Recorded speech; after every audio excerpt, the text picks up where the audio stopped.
Hello students, this is Shweta, your biology teacher. In this class, we are going to study C3 cycle. Right, अब हम इस class में पढ़ेंगे C3 cycle. आप सोच रहे होंगे कि ये C3 cycle कौन सा है, ये कौन सी चीज़ फोटोसिंथेसिस पढ़ते हुए हमारे सामने आ गई है। तो स्टूडेंट्स, मैंने आपको पहले ही बताया था कि जो फोटोसिंथेसिस प्रोसेस होती है इट हैज़ टू पार्ट्स। इसके अंदर दो पार्ट्स होते हैं, one is light reaction and other one is dark reaction. Right, तो लाइट रिएक्शन को हम ऑलरेडी स्टडी कर चुके हैं। मैंने आपको बता दिया है कि जो फोटोसिंथेसिस की लाइट रिएक्शन होती है वो होती है थाइलाकॉइड्स के अंदर। राइट, थाइलाकॉइड्स के अंदर एटीपी और NADPH प्रोड्यूस हो चुके हैं, मतलब कि हमारा आटा गूंद गया है, बस अब रोटियां बनाना बाकी है। मतलब फूड की तैयारियां हो गई हैं, डिनर की तैयारियां हो चुकी हैं, बस अब चपाती बनाना बाकी है। तो मतलब लाइट रिएक्शन ओके है, लाइट रिएक्शन हो चुकी है, बस अब डार्क रिएक्शन होना बाकी है। इफ़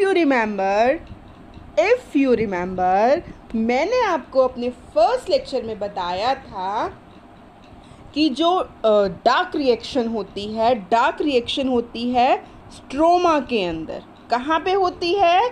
स्ट्रोमा के अंदर होती है डार्क रिएक्शन। और ये स्ट्रोमा क्या बनाता है? ये स्ट्रोमा बनाता है starch, we can say glucose, we can say food. Right, तो फिर से मैं रिवाइज करवा देती हूँ। ये स्ट्रोमा प्रेजेंट होता है प्लांट की लीफ के अंदर। कहाँ प्रेजेंट होता है? ये प्रेजेंट होता है प्लांट की लीफ के अंदर। लीफ में मेसोफिल सेल्स होती हैं, मेसोफिल सेल्स के अंदर क्लोरोप्लास्ट होता है। क्लोरोप्लास्ट का स्ट्रक्चर मैं आपको ऑलरेडी बता चुकी हूँ, बहुत अच्छे से एक्सप्लेन कर चुकी हूँ। अगर आपको फिर भी कोई प्रॉब्लम है तो आप मेरे लास्ट लेक्चर्स में जा सकते हैं। राइट, बट इस लेक्चर के अंदर हम सिर्फ और सिर्फ डिस्कस करेंगे कि हमको खाना कैसे बनाना है, हमको नहीं, प्लांट को अपना खाना कैसे बनाना है। राइट, तो C3 cycle our topic is. तो सबसे पहले तो हम ये देखते हैं कि इसका C3 जो नाम है, ये नाम इसका C3 क्यों है। राइट, तो स्टूडेंट्स, इस साइकिल का नाम C3 इसलिए है क्योंकि इसका जो सबसे पहला स्टेबल प्रोडक्ट है उसमें 3 कार्बन होते हैं। This is first stable product of this cycle. Right, 3-फॉस्फोग्लिसरिक acid भी इसको बोलते हैं। बच्चों, कोई एसिड है ना, अगर आप केमिस्ट्री पढ़ते हो तो केमिस्ट्री में आपको पता होगा ग्लिसरिक एसिड। अगर कोई चीज़ एसिड है ना तो उसको 8 भी बोल देते हैं। जैसे यहाँ पे 3-फॉस्फोग्लिसरिक एसिड है ये वर्ड, तो यहाँ पे मेंशन है 3-फॉस्फोग्लिसरेट। ठीक है, ये चीज़ हमेशा याद रखना। जितने भी एसिड्स होते हैं उनको 8 बोल देते हैं। तो दिस इज़ 3-फॉस्फोग्लिसरेट।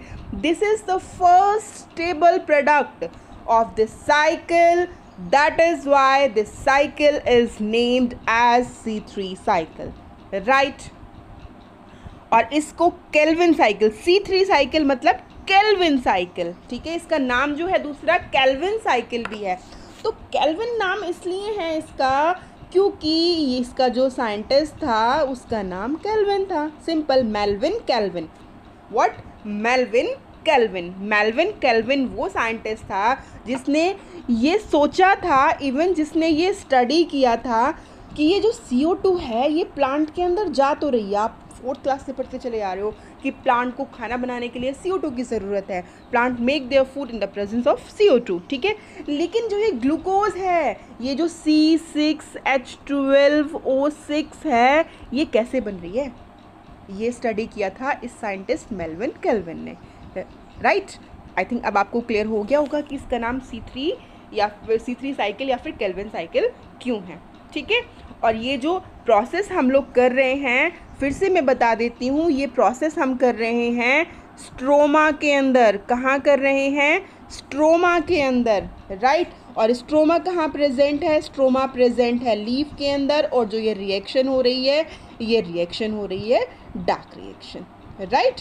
तो these all are very simple steps, confuse होने की बिल्कुल ज़रूरत नहीं है, बहुत ईजी टॉपिक है और नीट एग्ज़ाम में भी यहाँ से क्वेश्चन आ जाता है, राइट।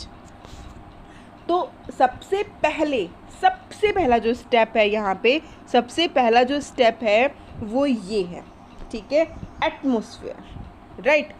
एटमॉस्फेयर से क्या आ रहा है, एटमॉस्फेयर से क्या आ रहा है, एटमॉस्फेयर से आ रहा है कार्बन डाइऑक्साइड, है ना। प्लांट को अपना खाना बनाने के लिए किस किस चीज़ की ज़रूरत है, पानी की ज़रूरत है और कार्बन डाइऑक्साइड की ज़रूरत है, तो मिल रही है ना ये इस प्लांट को। तो प्लांट को जब कार्बन डाइऑक्साइड और वाटर मिलेगा तो ये कहाँ जाएगा, ये कार्बन डाइऑक्साइड वाटर जाएगा यहाँ पे राइब्यूलोज 1,5 बाइफॉस्फेट के पास। राइब्यूलोज 1,5 बाइफॉस्फेट के साथ जब कार्बन डाइऑक्साइड मिक्स होगा तो इस प्रोसेस को बोला जाएगा कार्बोक्सिलेशन, राइट। Carboxylation, carboxylation. तो जब यहाँ पे राइब्यूलोज के साथ में कार्बन डाइऑक्साइड मिक्सअप हो रहा है, इसलिए इस प्रोसेस को बोल रहे हैं carboxylation, and it is the first step in Calvin cycle, it is the first step in C3 cycle. और राइब्यूलोज 1,5 बाइफॉस्फेट इसका नाम इसलिए है, इसके अंदर बच्चों 5 तो कार्बन है, ठीक है, और 2 फॉस्फेट है।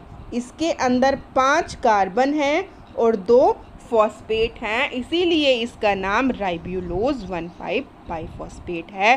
कार्बन डाइऑक्साइड इसको मिल गई, इसलिए इस प्रोसेस को बोला कार्बोक्सिलेशन। जब कार्बन डाइऑक्साइड यहाँ पे मिल गई तो ये इसको एक और कार्बन मिल गया, तो यहाँ पे हो गए 6 कार्बन। तो जब ये 6 कार्बन हो गए तो ये 6 जो हैं 2 प्रोडक्ट्स में ब्रेक डाउन हो जाएंगे, एक प्रोडक्ट ये होगा और एक प्रोडक्ट ये होगा। 6 हो गए, 6 2 में ब्रेक डाउन हो जाएंगे, 2 में कैसे होंगे, 3, ठीक है। कोई भी चीज़ है 6 है, अगर हम उसको आधा आधा डिवाइड करेंगे तो आधी चीज़ के पास तो क्या होगा, लाइक दिस इज 6 को हम 2 पार्ट्स में डिवाइड अगर करेंगे तो एक के पास 3 जाएंगे और एक के पास 3 जाएंगे, राइट। इसी तरह से 6 डिवाइड होंगे। तो वैसे ही यहाँ पे है, जब यहाँ पे 6 बन गए, 6 कार्बन हो गए, अब हम इसको डिवाइड करेंगे। जब डिवाइड करेंगे तो जो प्रोडक्ट बनेगा वो प्रोडक्ट बनेगा 3 फॉस्फोग्लिसरेट, और we can say 3 phosphoglyceric acid, right, 3 phosphoglyceric acid. ये तो हुई फर्स्ट स्टेप कंप्लीट। क्या प्रोडक्ट बन गया, 3 फॉस्फोग्लिसरिक एसिड। यहाँ पे 3 कार्बन बन गए, ठीक है, 3 कार्बन। ये 3 फॉस्फोग्लिसरिक एसिड एक नहीं होता है, ये बहुत 2 होते हैं, यहाँ पे एक ही मेंशन है, ठीक है। उसके बाद क्या होगा, उसके बाद अभी मैंने थोड़ी देर पहले डिस्कस किया था लाइट रिएक्शन का, कि जो लाइट रिएक्शन थी, लाइट रिएक्शन के अंदर बच्चों बन रही थी ATP और NADPH, राइट, यही प्रोडक्ट थे। तो अब मैंने आपको बताया कि हमने प्रिपरेशन तो कर ली है, बस अब हमको खाना बनाना है, आटा तो गूंद लिया है, बस अब चपातियाँ हमको बनानी हैं, राइट।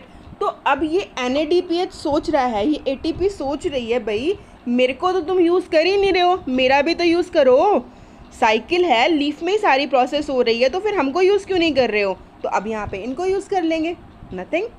तो यहाँ पे क्या होगा, रिडक्शन प्रोसेस होगी। फर्स्ट स्टेप कार्बोक्सिलेशन थी, दूसरा स्टेप होगा रिडक्शन। तो आप केमिस्ट्री पढ़ते हो, पता है रिडक्शन का मतलब क्या है। रिडक्शन का मतलब है H का ऐड हो जाना, हाइड्रोजन का ऐड हो जाना। इस प्रोसेस में ज़रूरत पड़ेगी ATP की, एनर्जी की, रिडक्शन के अंदर, राइट। तो दोनों चीज़ें यहाँ पे यूज़ हो जाएंगी। NADPH अपना H देगा यहाँ पे, तो फिर क्या होगा, फिर इस प्रोसेस के अंदर क्या होगा, ADP बन जाएगा। ATP प्लस NADPH मिलके वर्क करेंगे, ATP और NADPH किस में कन्वर्ट हो जाएंगे, ADP में कन्वर्ट हो जाएंगे। और यहाँ पे जो प्रोसेस होगी, ये प्रोसेस है रिडक्शन, मतलब हाइड्रोजन यहाँ पे ऐड हो गया। और एक और चीज़ मैं आपको क्लियर कर देती हूँ, केमिस्ट्री में भी आपको आपके सर ने ज़रूर क्लियर की होगी कि कोई भी एसिड है, एसिड रिड्यूस होने के बाद हमेशा एल्डिहाइड में कन्वर्ट होता है, राइट। एसिड हमेशा एल्डिहाइड में कन्वर्ट होता है, तो ये 3-फॉस्फोग्लिसरेट किस में कन्वर्ट होगी, ट्रायोस फॉस्फेट में कन्वर्ट हो जाएगी। ये किस में कन्वर्ट होगी, ये कन्वर्ट होगी ट्रायोस फॉस्फेट के अंदर। और ट्रायोस फॉस्फेट किस में कन्वर्ट हो जाएगा, that is what, that is sucrose और स्टार्च, जो जिसकी हम बात कर रहे थे C6H12O6। जो खाना है वो खाना यहाँ पे प्रिपेयर हो चुका है प्लांट का। जिस खाने को प्लांट अपनी सारी की सारी एक्टिविटीज़ में यूज़ करेगा, वो खाना यहाँ पे प्रिपेयर होता है, वो खाना स्ट्रोमा में प्रिपेयर होता है, वो खाना डार्क रिएक्शन में प्रिपेयर होता है, राइट। तो ट्रायोस फॉस्फेट किस में कन्वर्ट हो रहा है, ट्रायोस फॉस्फेट सुग्रोज या फिर स्टार्च में कन्वर्ट हो रहा है। और जो बचा खुचा सामान है वो क्या हो रहा है, वो वापस से जा रहा है राइबुलोज बाइफॉस्फेट बन रहा है, दोबारा से रीजनरेशन की प्रोसेस हो रही है। मतलब जो चीज़ बच गई है वो वापस से यहाँ आ जाएगी, क्योंकि साइक्लिक प्रोसेस है ये। और साइकिल की यही ब्यूटी होती है कि जो चीज़ है वो दोबारा से बनेगी, ऐसा नहीं है कि वो अधूरा रह जाएगा काम। और इस प्रोसेस में क्या हो रहा है, ATP यूज़ हो रही है, ADP रिड्यूस निकल रही है, एनर्जी यूज़ हो रही है।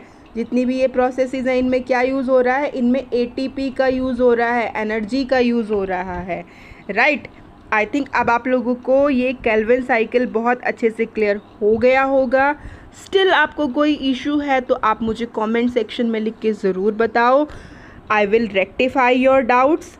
और अगर आपको क्लैरिफिकेशन है then kindly hit the like button, subscribe this channel.